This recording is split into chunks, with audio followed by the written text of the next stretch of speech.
Bem-vindos de volta. Dando sequência em nossas entrevistas, trazemos agora um caso de sucesso muito interessante que apresenta o uso da nossa tecnologia para a segurança e monitoramento de pessoas em áreas remotas do Brasil e do mundo. Isso porque estamos falando de uma multinacional brasileira que é uma das maiores mineradoras do mundo. Temos a honra de contar com a presença da Kelly Azevedo, que atua no Departamento de Geotecnologia e Exploração na Vale. Este bate-papo será conduzido por Fernanda Vieira, do time de Recursos Naturais da Imagem. É com você, Fernanda. Obrigada, Felipe. Agradeço também você, Kelly, pela sua participação. E agora eu queria que você começasse explicando um pouco para a gente as atividades de uma área de exploração. Olá, Fernanda. Primeiramente, eu gostaria de agradecer pelo convite da Imagem e da ESRI para representar a Vale aqui nesse evento tão importante da ESRI no Brasil. Respondendo a sua pergunta, de forma geral, a exploração mineral ela tem como principal objetivo a descoberta de depósitos minerais econômicos. E a gente não pode esquecer que tudo isso com responsabilidade social e ambiental. Então, as atividades da pesquisa, elas abrangem aspectos distintos, de acordo com a escala. Então, quando a gente trabalha na escala regional, a gente chama isso de greenfield. Quando a gente trabalha numa escala de detalhe, ou seja, de um distrito, de um projeto, de uma mina, a gente chama de brownfield. Então, as atividades que nós fazemos, elas abrangem vários aspectos. A gente trabalha no escritório, trabalha no campo, trabalha no laboratório. Então, dentro desses ambientes, a gente faz compilação de dados, integração, aquisição de novos dados de geoquímica, geofísica, aérea, terrestre, mapeamento, sondagem, entre outras. Então, mesmo com todos os avanços tecnológicos, é inevitável deixarmos de fazer atividade de campo, que na maioria das vezes a gente está exposto a alguma situação bem atípica, com infraestrutura reduzida em lugares remotos. Então agora, usando um pouco do que você falou sobre a equipe de campo, levando em consideração que a maior parte da equipe está em campo, fala um pouco para a gente sobre os possíveis riscos que vocês se deparam. Então, Fernanda, sobre os riscos, né? Como em qualquer atividade, eles são frequentes em várias tarefas, né? Então, tendo como base a nossa experiência, algumas são mais comuns durante as atividades de campo, como, por exemplo, a gente tem quedas de objetos, seja árvore, galhos, cipós. A gente pode se deparar com um animal silvestre grande, uma onça, durante o trabalho de campo. Animais peçonhentos, ser picado por uma cobra, um escorpião. Manuseio de ferramentas. Durante o acesso, a gente pode ter um problema, uma ponte está quebrada, uma estrada que está interditada, descarga atmosférica, então raio. Então, são algumas situações, né, que a gente pode ter durante as atividades. Então, eu lembro que quando eu trabalhava no projeto lá na Guiana, eu tinha que pegar um avião pequeno, um avião teco-teco, para chegar no projeto. Eu morria de medo de ir de avião, eu ia em pânico.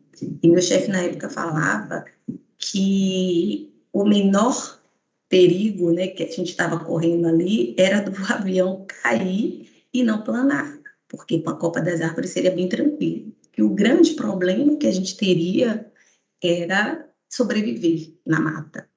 Então, são algumas situações, né, que por conta do trabalho pode acontecer. Então, você imagina você estar numa situação dessa e você não ter como se comunicar com ninguém, localizar onde é que você está. E Kelly, qual é a necessidade de usar a solução para a segurança e o monitoramento de pessoas em áreas remotas? E como a plataforma ArcGIS apoia nesse tipo de solução? Bem, nós acreditamos que a vida ela é mais importante do que qualquer resultado. Então, garantir a segurança e integridade física dos nossos colaboradores é o nosso compromisso.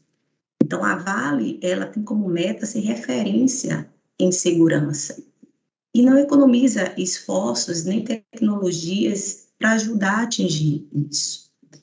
já fazia parte da nossa rotina usar recursos de telemetria nos nossos veículos durante os deslocamentos para as atividades de campo.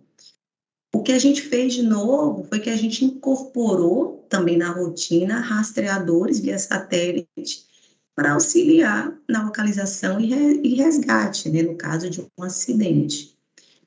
Todos esses sistemas, eles têm interface própria, então é possível monitorar através deles, sem problema algum.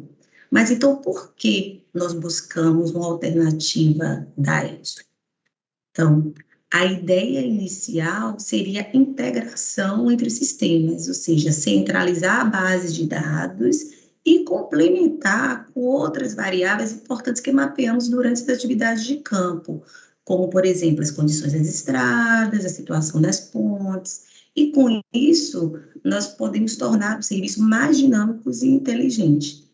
Então, daí surgiu o piloto, usando o GeoEvent, que é um servidor Stream Service, como base de integração. Eu vou mostrar agora aqui para vocês como é que funciona esse fluxo dentro do GeoEvent. Todos esses sistemas que nós usamos, né, eles têm interface própria, então é possível monitorar sem problemas. Mas então, por que nós buscamos essa alternativa da Esri, né? Então, a ideia inicial seria a integração entre sistemas de monitoramento de pessoas e sistema de monitoramento de veículos. E dessa forma, nós teríamos uma centralização desses dados e poderíamos complementar com outras informações mapeadas, como, por exemplo, a condição da estrada, a situação da ponte, e assim nós teríamos um sistema mais dinâmico e inteligente. Então, dessa forma, nós usamos o GeoEvent, que é um servidor de Stream Service da Esri, para poder fazer essa interface. Então, hoje, como é que funciona o nosso processo? A gente tem um grupo no WhatsApp, aonde esse grupo manda mensagens com informação da rota do dia, nas atividades que eles vão fazer no campo. Dentro desse grupo, a gente tem a área, que é a nossa área de serviço de... Então, como é que funciona o nosso processo atual? Nós temos um grupo no WhatsApp da exploração e todos os colaboradores, eles passam o diário de bordo, né? O que eles vão fazer durante aquele dia, quando eles estão em atividade de campo.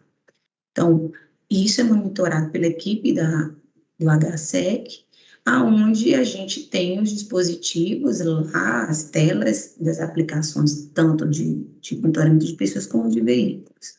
Quando essas pessoas chegam, né, no destino, ele avisa da mensagem que chegou. Então, qual é a proposta do GeoEvent nisso? Então, a proposta do GeoEvent é que você conecte todo mundo, né, ou seja, os dois serviços, e daí você gere uma outra camada, que seria mais ou menos nesse esquema. A gente coloca lá o plano de bordo, já usando a plataforma do Survey 123, então o colaborador ele preenche toda a atividade dele durante aquela atividade de campo, a hora que ele vai chegar, qual tipo de estrada que ele vai passar, quem são os passageiros que estão com eles, e com isso, tudo isso é absorvido pelo GeoEvent. Quando aquela pessoa chega dentro do local, o próprio GeoEvent, ele avisa que você chegou naquele ponto. Então, através da geofence, ou seja, de localização espacial. E todas essas informações vão para o ArcGIS Online. Nós criamos um dashboard, onde a gente monitora isso, ou seja, os dois sistemas de telemetria. E se acontecer algum incidente durante o percurso, o colaborador ele avisa via Quick Capture que aconteceu. É uma espécie de um Waze, né? Ou seja, você consegue saber o que está acontecendo durante a sua rota. E o resultado é basicamente esse painel, onde a gente pode ter fotos, ele dá a estimativa, diz quem está atrasado, se já chegou, e tudo isso que é dinâmico. Então, depende da localização espacial. daquela pessoa, né? Quando ela chega dentro daquele local, ele sinaliza e aí vai atualizando o status daquele colaborador. E no caso, se você tem um passageiro ou outra pessoa junto com você, tudo fica registrado. Então, você também consegue dimensionar melhor, né, quantas pessoas estão naquele veículo, porque os sistemas que a gente usa, eles não têm essa informação. Então, essa que é a ideia central dessa plataforma. E para finalizar, quais os principais desafios da Vale? Usando como referência esse piloto, né, nós percebemos que nós temos alguns gargalos, sim, com relação à infraestrutura. Então, a gente entende que não existe exploração 4.0 sem conectividade. Mas isso não inviabiliza as iniciativas já em andamento, entendeu? Ou seja, em questão de pouco tempo, já será possível operacionalizar 100%. Então, eu acho que o nosso grande desafio mesmo, dentro desse fenômeno de transformação digital, chama-se transformação cultural. Seria a adaptabilidade dos colaboradores em relação às novas tecnologias e os novos processos, incluindo os automatizados. Então, nós precisamos quebrar paradigmas, é muito importante o engajamento das lideranças nesse processo. Então, somente assim será possível alcançar o sucesso. Obrigada, Kelly, pela sua participação. Seabra, agora é com você. Obrigado, Fernando. Obrigado, Kelly, e parabéns por liderar esse projeto na Vale.